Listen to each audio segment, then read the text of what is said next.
Oke, halo guys, selamat datang kembali di channel Solo Player Boruto. Ini adalah video episode spesial part ke-125. Nah, pada episode spesial part ke-124 sebelumnya itu, akhirnya perang dunia shinobi akhirnya dimulai.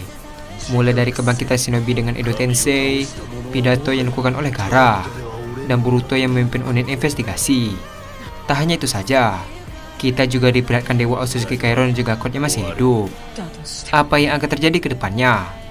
Nah, sebelum kita mulai pembahasannya, mari kita putar dulu intronya. Shinobi no jidai wa owaru.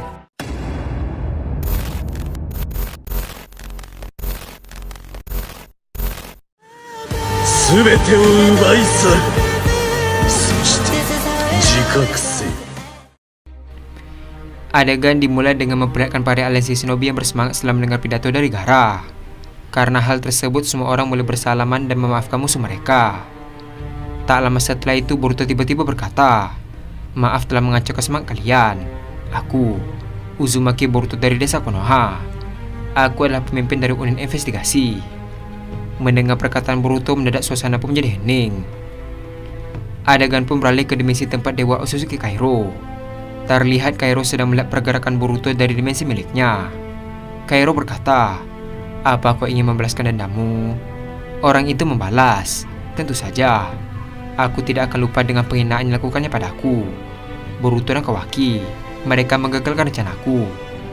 Ternyata orang yang berbicara itu adalah Code. Adegan pun beralih ke flashback ketika Code mode Otsutsuki melawan Boruto dan Kawaki.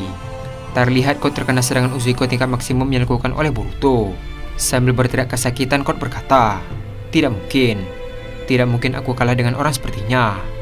Aku adalah Otsutsuki mewarisi kehendak Iseki." Sebelum Code benar-benar tewas, tiba-tiba dia sudah berada di dimensi milik Kairo. Terlihat Code masih hidup dengan keadaan setengah badannya sudah hancur. Sebelum Code tewas, Kairo langsung mengangkat tangannya ke arah Code. Lalu tiba-tiba muncul aliran waktu yang membuat tubuh Code kembali utuh. Melihat hal tersebut, Code pun sangat terkejut. Code berkata, "Apa yang terjadi dengan tubuhku?" Kairo membalas, "Aku memutar waktu sebelum kau terkena serangan. Sederhananya, aku memutarkan waktu di bagian tubuhmu, sehingga serangan itu tidak pernah melukaimu." Mendengar perkataan Kairo, Code pun heran. Code berkata, "Siapa kau sebenarnya?" Kairo membalas, "Aku adalah Dewa Otsutsuki yang tersisa, Otsutsuki Kairo." Dengan roh wajah yang terkejut, Code berkata, "Kau adalah Dewa Otsutsuki. Kenapa kau menolongku?" Kairo melanjutkan perkataannya, "Hei Code, sekarang kau ingin apa? Coba kau pikirkan lebih dalam." Mendengar perkataan tersebut, tiba-tiba Code pun tidak kesal dan berkata, "Aku ingin Boruto dan Kawaki mati. Dia selalu menggagalkan rencanaku." Mendengar perkataan Code, Kairo berkata, "Baiklah, aku akan membantumu. Kebetulan aku juga ingin menghabisinya. Aku akan memberikan kekuatan yang bisa mengimbangi mereka. Tapi ada satu syarat." Code membalas, "Apa syaratnya?"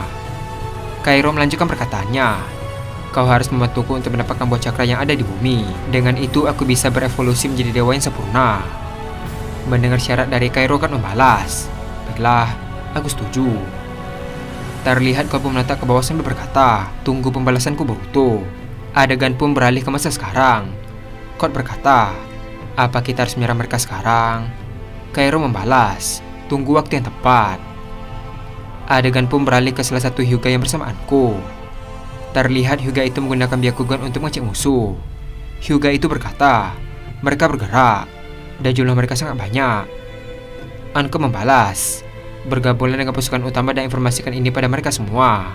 Aku akan tetap di sini dan memeriksa persembunyian mereka." Mendengar perkataan Anko, Hyuga itu membalas, "Terlalu berbahaya jika kau melakukannya sendirian." Dengan raut wajah yang kesal, Anko berkata, "Diam, pergilah. Aku tahu risikonya. Tapi jika tidak dapat informasi mereka, pasukan kita akan dalam bahaya." Mendengar hal tersebut, akhirnya dia mengerti. Adegan pun beralih ke para Edo Tensei yang mulai bergerak ke rute mereka masing-masing. Di sisi lain, Zabuza dan Haku akhirnya sadar. Begitu juga dengan yang lain. Haku berkata, "Bukankah ini?" Zabuza membalas, "Aku tahu. Ini bukan fase kehidupan selanjutnya." Haku melanjutkan perkataannya, "Aku benar-benar sadar. Sekarang tubuhku bergerak sendiri." Di sisi lain, rekannya berkata, "Ini jurus terlarang, Edo Tensei. Seseorang telah memanggil kita kembali ke dunia ini. Artinya kita akan bertarung." Zabuza berkata, Seseorang mengambil keuntungan dari orang yang telah mati. Aku tidak suka dimanfaatkan oleh orang seperti itu. Adegan pun beralih ke Obito dan Kabuto. Terlihat mereka sedang bersama Edo Tensei, Deidara, dan yang lain. Kabuto berkata, "Kau akan menjadi satuan komando kami. Pergilah lewat udara. Sasori dan Deidara akan memasang perangkap dan melakukan penyerbuan musuh. Kukichi dari Kirigakure dan organisasi Akar Konoha. Tugas kalian mendukung dan menyebarkan informasi." Terlihat para Edo Tensei yang ada di hadapan mereka pun sadar. Shinobi dari desa kiri berkata, "Kalian ini Akatsuki. Biar aku jelaskan. Jika kau mencoba mengendalikan kami." Sebelum menyelesaikan perkataannya, tiba-tiba efek Edo Tensei pun muncul.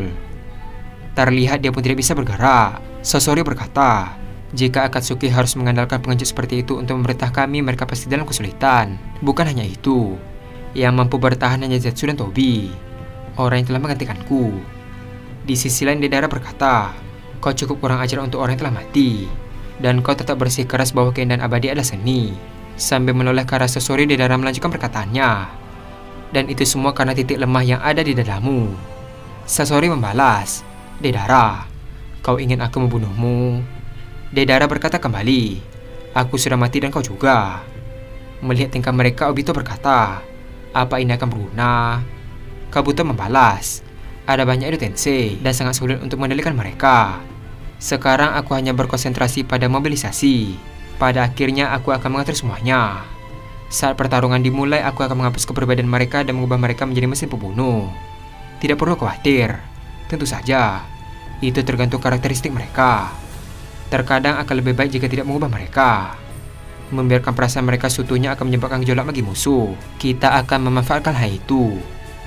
Adegan pun beralih ke Hizashi dan yang lain. Hizashi berkata, "Ngomong-ngomong, apa yang terjadi?"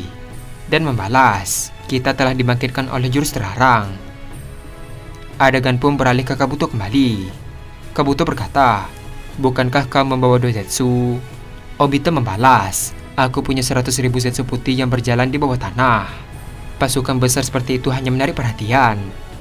Di sisi lain, Kabuto berkata, "Lalu kita juga berangkat." Lalu, pertama, adegan pun beralih ke anggota Hyuga yang pergi atas perintah Anko. Terlihat mereka pergi untuk menyampaikan informasi ke aliansi Shinobi. Adegan pun beralih ke Anko yang sedang bersembunyi. Ketika sedang bersembunyi, dia merasakan ada seseorang yang mendekat. Tanpa pikir panjang, Anko langsung membalikkan badan dan menyerang orang tersebut. Ternyata orang itu adalah Kabuto. Terlihat Kabuto berhasil menangkis serangan Anko. Tak sampai di sana, Kabuto langsung menggunakan taijutsu untuk menyerang. Sambil menahan serangan Kabuto, Anko berkata, "Taijutsu dari seorang kutu buku tidak akan mempan padaku." Ketika Anko lengah, tiba-tiba ular yang ada di jubah Kabuto langsung menggigit tangan Anko. Terlihat Anko langsung terjatuh karena racun yang dimiliki ular milik Kabuto. Melihat hal tersebut, Kabuto berkata, "Aku tidak tertarik bertarung melawanmu dengan taijutsu. Aku memang kutu buku." Tak lama setelah mengatakan hal tersebut, akhirnya Anko pun pingsan. Adegan pun beralih ke Deidara dan yang lain di udara. Terlihat mereka memantau dari atas langit. Adegan pun beralih ke Boruto kembali. Setelah semuanya menjadi hening, Boruto berkata, "Lawan kita sekarang bukanlah musuh biasa. Lawan kita sebenarnya adalah Otsutsuki, makhluk yang mempunyai kekuatan yang tidak masuk akal. Mereka bisa membuat badai hanya mengikat tangan saja. Mereka adalah awal mula penyebab Shinobi memiliki cakra." Mendengar perkataan Boruto, semua orang yang ada di sana pun terkejut. Salah satu dari mereka berkata pada temannya, "Otsutsuki, makhluk apa itu?" Temannya membalas, "Kalau tidak salah, Otsutsuki itu pernah menyerang desa Konoha. Katanya dia sangat kuat sehingga tidak ada yang bisa mengalahkan mereka. Aku juga tidak tahu siapa yang berhasil mengalahkan Otsutsuki itu." Adegan pun beralih ke Boruto kembali. Boruto berkata, "Aku membentuk unit investigasi untuk mengatasi masalah eksternal. Ya, masalah itu adalah Otsutsuki. Sementara kalian berjuang di sini, kami juga berjuang untuk membantu kalian dari masalah yang akan muncul."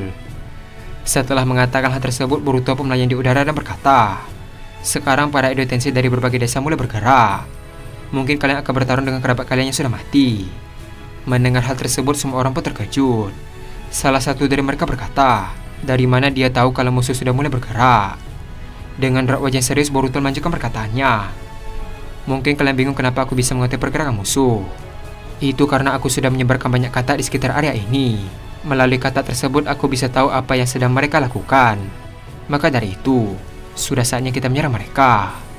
Di sisi lain, Gaara langsung berteriak ke arah mereka untuk maju ke medan pertempuran. Tanpa basa-basi, semua orang mulai berlari menuju ke tempat tersebut. Sementara itu, Boruto langsung turun dan menghampiri Sarada. Boruto berkata, sebaiknya kita juga mulai pergi. Semuanya ikuti aku. Terlihat Naruto, Sasuke, dan yang lain mengikuti Boruto. Selama berjalan, Kashin-koji berkata, apa yang kau lakukan, Boruto? Kau sudah mengubah jalurnya. Boruto membalas, ini adalah pilihan yang bagus, Paman Koji. Burung hantu itu akan membantu kita terhubung ke masa depan. Tak lama setelah mengatakan hal tersebut, tiba-tiba burung hantu itu datang dan bertengger di bahu Boruto. Melihat burung hantu tersebut, Sarada berkata, dari mana kau mendapatkan hewan ini, Boruto? Dia sangat patuh padamu. Boruto membalas, aku tidak tahu dari mana hewan ini berasal, tapi burung hantu ini bisa kembali ke masa depan. Mendengar hal tersebut, semua orang pun terkejut. Naruto berkata, masa depan? Boruto melanjutkan perkataannya, aku mengirim pesan untuk mereka yang ada di sana. Dan pesanku telah dibaca oleh Paman Sasuke di masa depan. Dan dia mengirim pesan padaku bahwa mereka sedang berusaha untuk menyusul kita.